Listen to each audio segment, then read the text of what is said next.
A nossa caminhada espiritual, ela sempre é deixada muito de lado, né? A gente cresce, a gente é batizado, cresce, uns crismam ou não, faz a primeira Eucaristia, vamos vivendo uma vida mais ou menos paralela, né? E a gente vai virando um cristão que eu chamo de cristão de domingo, né? A gente vem à missa porque é o que a igreja manda, filó, é a missa domingo, confessar uma vez por ano, fazer uma caridade na época do Natal. E a gente vai se acostumando. A gente vai levando a vida assim, mais ou menos. Mais ou menos. Ler a palavra de Deus não tem tempo. Não sobra tempo. Filó, você sabe que a gente corta de menino dentro de casa, para casa, né? Muita coisa. Não sobra. A gente não tem a preocupação de um investimento espiritual. Aí quando a gente assusta, a nossa vida virou um deserto. Árido. Completamente árido. Às vezes ainda acontecem situações como perdas, seja perdas financeiras, seja perda de alguém que eu amo, ou eu descubro que eu estou com uma doença grave, estou certo de que a morte chegou mais perto do que eu imaginava, achei que ela ia demorar um pouco mais, mas ela chega. Então são situações que balançam, mas a gente está fechado, árido. E é tão interessante, né, quando Isaías fala que o deserto, né, o deserto vai ser irrigado por uma água diferente. E aí a gente percebe que esse deserto, na verdade, é a nossa vida interior. É aquilo que a Bíblia sempre chama, aquilo que é o mais interior do ser humano, que é o nosso coração. E ele perdeu a capacidade de se comunicar com Deus. Está tão duro, tão fechado, que eu não consigo de forma alguma me comunicar com Ele. Então eu passo a minha vida na relação da superfície. Eu vou à missa, e se alguém me perguntar assim, o que foi mesmo que o padre fala? O que tinha que a leitura de domingo? O que tinha a primeira leitura, com a segunda leitura, com o evangelho e com o salmo? Sei não.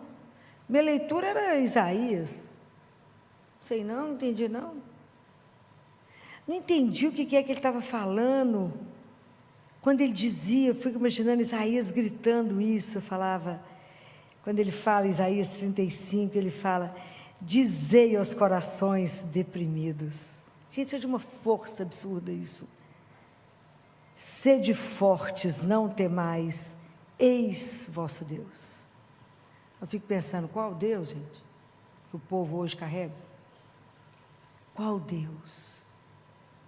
Será que, porque todo o povo judeu conhecia isso aqui, que ele continuava falando, que quando Deus estivesse no nosso meio, então se abrirão os olhos dos cegos, e os ouvidos dos surdos se desobstruirão, então o coxo vai saltar como servo, e a língua do mudo cantará canções alegres, porque a água jorrará do deserto, e rios da estepe, a terra seca se transformará, e a terra árida em mananciais de água. Fala que isso, tem gente cumprir, não. Vocês imaginam, o antigo, todo judeu conhecia esse trecho de Isaías. Como é que hoje Deus está no meio de nós? Como é que hoje, de verdade, o meu coração pode jorrar água? Jesus falou para a samaritana, aquele que crê do seu coração, do seu íntimo jorrarão rios de água viva. Mas como é que eu não experimento essas coisas? Porque eu estou aqui lendo essas coisas, mas esse negócio parece tão distante. E aí vocês imaginam quando os judeus viram Jesus, aquele povo do Antigo Testamento, viu Jesus que a gente olha aqui em Marcos 7, imagina, Jesus estava passando por uma região pagã, trouxeram um homem que gaguejava e que era surdo, e aí Jesus tira ele, Jesus coloca o dedo na orelha dele, e com a saliva Imagina, pega a saliva dele, coloca na língua do outro. E depois olhou para o céu, gemeu e disse: Efatá. Que quer dizer? Abre-te. Imagina o que foi para esse povo ver, que imediatamente o ouvido dele abriu a boca e ele começou a falar. E o pessoal ficou impressionado, eles estavam maravilhados, falando: ele faz tudo muito bem, faz tanto os surdos ouvirem, quanto o mudo falar. Imagina, isso já estava profetizado em Isaías, que quando Deus estivesse no meio de nós, isso aconteceria. Então vocês imaginem, que hoje o nosso ouvido não consegue ouvir, porque nós estamos com tantas frequências diferentes nos chamando, que a gente não consegue mais discernir qual é a voz do pastor que me chama. Jesus fala: eu sou bom pastor e elas conhecem a minha voz. Não conhecemos mais. Nós temos que reconhecer que nós estamos também surdos e também mudos, porque não é uma surdez e o fato de estar mudo do ponto de vista físico, mas é porque o nosso coração, lá o mais profundo nosso, se fechou por causa do pecado. Ele se tornou surdo, mudo por causa do pecado. Então eu não escuto mais a Deus. Eu vivo, mas Deus vive lá e eu vivo aqui. Aliás, eu ouvi falar que Deus existe. Acredita, a gente porque não se incomoda. Já ouviram falar isso? Não, você reza, não, mas isso aqui quem decide sou eu, porque a gente não se incomoda. Não, mas eu sei que Deus existe. Essa indiferença, quando eu escuto isso, me dói mais do que se a pessoa falasse assim: eu não creio. Ele existe, mas a gente não se incomoda. Que dó. Então a gente fechou. Nós vivemos um mundo do pecado. Sabe o que me incomoda mais, que eu fico pensando? A gente não percebe. A gente não percebe que perdeu a alegria. A gente não percebe que perdeu a vivacidade de uma fé que me faz saltar, que me faz renovar a minha força, que me faz ter alegria de viver a cada dia. A gente vive aquela vida morna do cristão, que me incomoda profundamente. Vocês já ouviram falar isso inúmeras vezes. Aquela vida morna: eu creio. Mas é morto, meu filho. Crê em quê? Que Deus é esse que você crê? Eu creio. Mas essa vida que não te modifica, esse acreditar que não te transforma. Já falei mais de uma vez, crer não é uma ideia ou um pensamento. Crer é uma atitude de vida, é postura de vida. Eu creio, por isso eu faço isso. Eu creio, por isso meu agir é assim. Eu creio, por isso eu tenho minha vida de oração. Eu creio, por isso eu preciso da Eucaristia. Porque quanto mais contato eu tiver com Ele, mais a minha vida, mais a minha terra seca vai jorrar água viva. Porque onde hoje eu vejo esse Deus, eis o vosso Deus, quando o padre eleva a hóstia consagrada e diz: eis o Cordeiro de Deus. Parece que o povo está morto dentro da igreja, não tem nenhuma alegria, não cai de joelho para saber que aquilo é o Cordeiro de Deus. É Jesus vivo na mão do sacerdote. Se vocês lerem a questão mística, vocês verão que os anjos seguram as mãos do sacerdote para que a Eucaristia não caia. Ele está segurando Deus vivo. É surreal. Mas a gente parece estar anestesiado. Então nós não carregamos a alegria de pertencer, a alegria de ter um coração que pode ser transformado. Então quando Jesus se faz homem, Ele se faz homem para que Ele possa, com essa palavra, efatá. A gente pode resumir a missão de Jesus nessa palavra, que Ele vem até nós, para que a gente possa se abrir de novo a um Deus que é vivo, para permitir de novo uma comunicação com Deus, nosso Pai, e entendermos a linguagem do amor, que nós esquecemos ela. Nós esquecemos, a humanidade anda azeda, mal-humorada, irritada. Você olha para as pessoas e fala: estou olhando de quê? Fala: porque você é lindo, querido. Não pode olhar, né? Então, nós perdemos a linguagem do amor. Então, eu não consigo comunicar nem com Deus, nem com o irmão. Isso é a grande missão. É abrir-nos não só para Deus, mas quando eu me encho desse amor de Deus, a linguagem que vai existir em mim é a linguagem do amor. E por isso a minha relação uns com os outros é do amor, porque nós só temos um Pai, e nós somos irmãos, gente. Como é que eu posso maltratar o meu irmão? Desfazer do irmão? O que você fizer ao menor, você faz a mim mesmo. A gente esquece os trechos da Bíblia, né? Porque não lê, não exercita. Não exercita, né? Não abre o ouvido para poder ouvir. Então isso é belíssimo. Quando Jesus vem nos devolver a capacidade, pegar o nosso coração tantas vezes sofrido, viver situações tão difíceis, aonde nós endurecemos tanto, aonde hoje eu não vou rezar porque eu estou cansado. Deus me entende, quem perdeu? Você perdeu. Deus não perdeu, você perdeu. Porque aí amanhã fica mais difícil para rezar. Então quando eu não exercitei a palavra, quando eu não me alimentei adequadamente da palavra, quando eu não abri o ouvido do meu coração, não silenciei, para que eu escutasse Deus falando, tu és meu filho amado. Quando eu pudesse pegar de novo Isaías e dizer, dizei aí ao povo que está desanimado, isso é belíssimo, né? Revigorai os joelhos cambaleantes, dizei que eles estão com o coração deprimido, conturbado, fortalece aquele que tem as mãos abatidas, eis o vosso Deus. É Deus vivo no meio de nós. Por que nós estamos com medo? Por que a gente não sabe mais ver? Porque precisamos do colírio que é Jesus para nos fazer enxergar. Me faça ouvir a voz de Deus, Senhor. Não me deixe com esse coração fechado, duro, mas amoleça meu coração no seu amor, para que eu possa exercitar a lei de Deus, que é amar a Deus, amar o irmão. E aí eu vou entender o que Tiago falou, que a gente não exclui ninguém, porque Deus não exclui os filhos.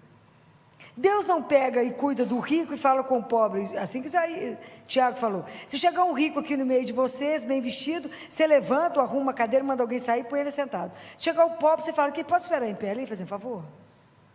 Ou então senta aqui no meu pé. Ele fala, não exclua. Mas quando é que eu vou não conseguir excluir? Quando eu tiver aprendido a linguagem do amor, porque eu abri meu ouvido, eu entendi o que ele falou, ele me encheu, me ama, e aí eu vou conseguir amar o meu irmão. Aí eu não vou excluir ninguém, é todo mundo irmão. Não vou julgar pela aparência, mas como Deus julga pelo coração. Lembra quando Davi foi ser ungido para ser rei? Que o profeta chegou na casa de Jessé, o pai dele, tinha tanto de filho. Quando o profeta viu um dos irmãos de Davi, um homem grande, bonito, forte, falou, esse é o rei. Deus falou, calma, nesse não. Só aparência, o coração dele não me pertence. O que me pertence é outro, era uma isca. Davi era pequenininho, mas o coração de Davi já pertencia a Deus. Então quando a gente entende, vocês entenderam por que tinha a primeira leitura de Isaías, para falar, coragem, hoje Ele está no meio de nós, e hoje nós temos que anunciar Jesus, não por discurso, que ninguém aguenta mais, mas as nossas atitudes, a hora que você levanta, até a hora que você deita, tem que revelar o Deus que você crê. Senão, nós precisamos de ser convertidos de novo. Porque se a nossa conversão não estiver gerando alegria em nós, leveza em nós, essa conversão está errada. Porque Jesus é a nossa fonte de alegria, porque Ele é o nosso amor. A gente caminha com Ele, com que preocupação mesmo? Só de perdê-lo, só de eu pecar a ponto de eu expulsá-lo da minha vida. Mas eu poder tudo ter um Deus vivo que anda do meu lado, que eu posso falar com Ele. E se meu coração fechou por alguma razão naquele dia, se eu estou preocupado com alguma coisa, ajoelho e falo, Jesus, deixa eu contar algo para o Senhor, eu estou boa não, me ajuda. Porque Ele falou assim, se você está feliz, você, o que está escrito na palavra de Deus? Se você está feliz, você faz o quê? Faz o quê? Canta. Se você está feliz, cante. Se você estiver triste, chora. É isso que Ele falou? Ora, vai rezar, abre seu ouvido do seu coração para Ele. Não é esse ouvido, é o do coração. Abra o ouvido e deixa Ele falar. Aí só levanta enquanto você estiver melhorado. O dia que a gente aprender essas coisas. Aí ajoelha e fala com Ele: estou boa não, mas só sai daqui a hora que eu melhorar. E vai falando com Ele. Está triste, reza. Está feliz, cante. Mas é preciso que a gente aprenda isso. Fala: Senhor, me ajuda, abre-me, Senhor. Abre o meu coração, abre os meus olhos, abre os meus pensamentos, me faça ver, me faça ouvir. E eu digo para vocês: não tenha medo de Deus, não tenha medo de Jesus. Jesus é a única esperança que temos. Ele é onde a gente se segura. Ele é o centro da nossa vida. Todas essas leituras mostram uma coisa só: Deus tem que ser o centro do nosso viver, do nosso agir. Ele, o centro. Todas as 3 leituras é uma base única. É Jesus o centro. É claro que a gente tem colocado outros centros, por isso a gente se perturba. Por isso perturbamos o nosso coração. O dia que entendemos que Ele é onde eu me sustento, é onde eu me seguro, Ele é a minha esperança. Ele deveria ser a nossa esperança.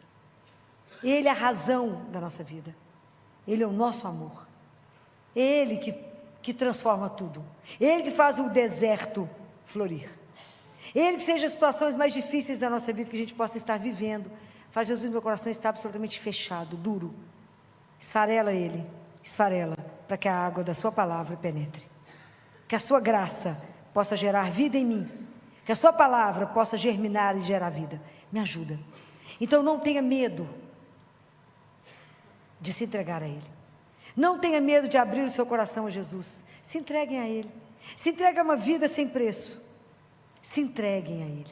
Aprenda a silenciar para ouvir. Aprenda a silenciar. Guardem a imagem que eu sempre falo com vocês. O coração, o caminhão vasculante que está vazio, ele faz muito barulho. O caminhão vasculante, quando ele está cheio, ele é silencioso. Nossa Senhora era silenciosa porque era cheia de Deus. Nós às vezes fazemos barulho demais porque estamos vazios. Precisamos pedir a ela, que esteve tão disponível, tão aberta a Deus, tão entregue a Ele, que deixou Ele fazer o que Ele quisesse, que ela interceda por nós, pois ajudar a viver essa experiência de não ter medo da entrega, de não ter medo de viver uma vida com Deus, sendo Deus o centro da nossa vida, da gente se abandonar nas mãos dEle e falar: Senhor, entra e me faça abrir. Abre, Senhor, a minha consciência, abre os meus olhos. Essa é a grande palavra da missão de Jesus. Devolver a cada um de nós a capacidade de se comunicar com o Pai. Perdemos ela.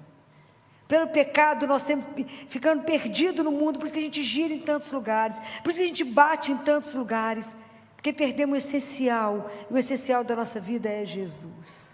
Voltem para Ele. Voltem, aprenda de novo a vida de oração, aprenda de novo a confessar, aprendam, não é pedir orientação espiritual ao padre. Orientação espiritual ao padre é uma coisa, confissão é outra coisa. Confissão é ajoelhar e falar: Jesus, eu matei, eu roubei, eu cometi adultério, conta os 10 mandamentos da lei de Deus, pronto, acabou. É só isso, não se justifique diante de Deus. Não fique falando: Senhor, sabe por que eu pequei? O senhor viu, né? Mas aquela pessoa que fez eu pecar. Isso é confissão? Não, é tentar se enganar. Ok? Ajoelha e fala: sou miserável mesmo. Por que você pecou? Porque eu não presto. É assim mesmo. Não se justifique diante de Deus. Ele já conhece os nossos pecados. Aprenda. E facilita a vida do padre. Seja objetivo. Vocês lembram do Padre Dalmo?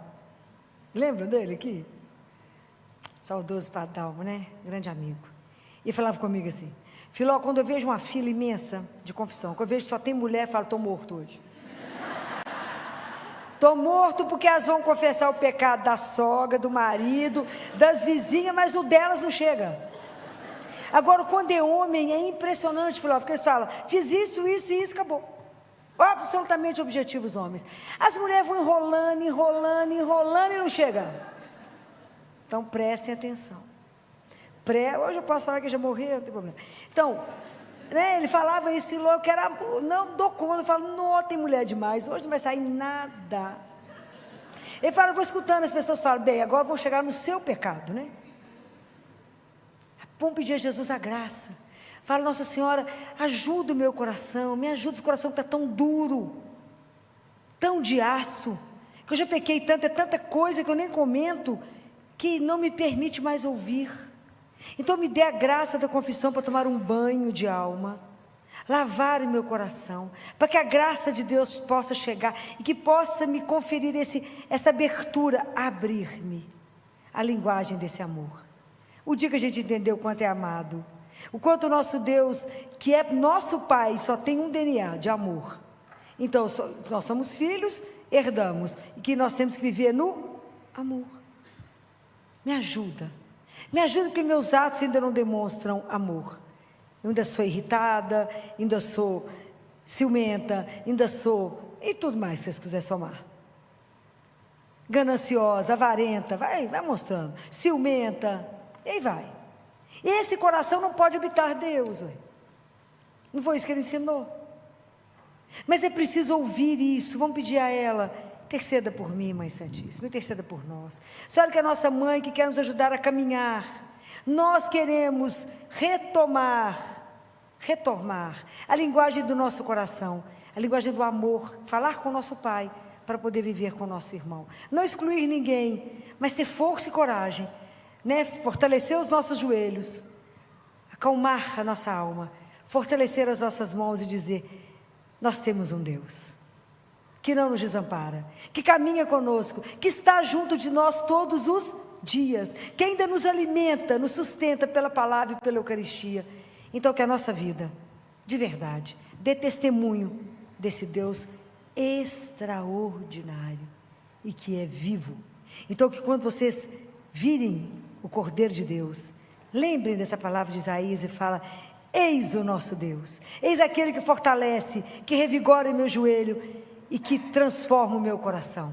Então por isso, meus queridos irmãos, sede fortes e não temais, se entregar ao único Deus, ao único Senhor, que nós podemos nos entregar sem medo, porque Ele jamais nos decepcionará. Louvado seja nosso Senhor Jesus Cristo.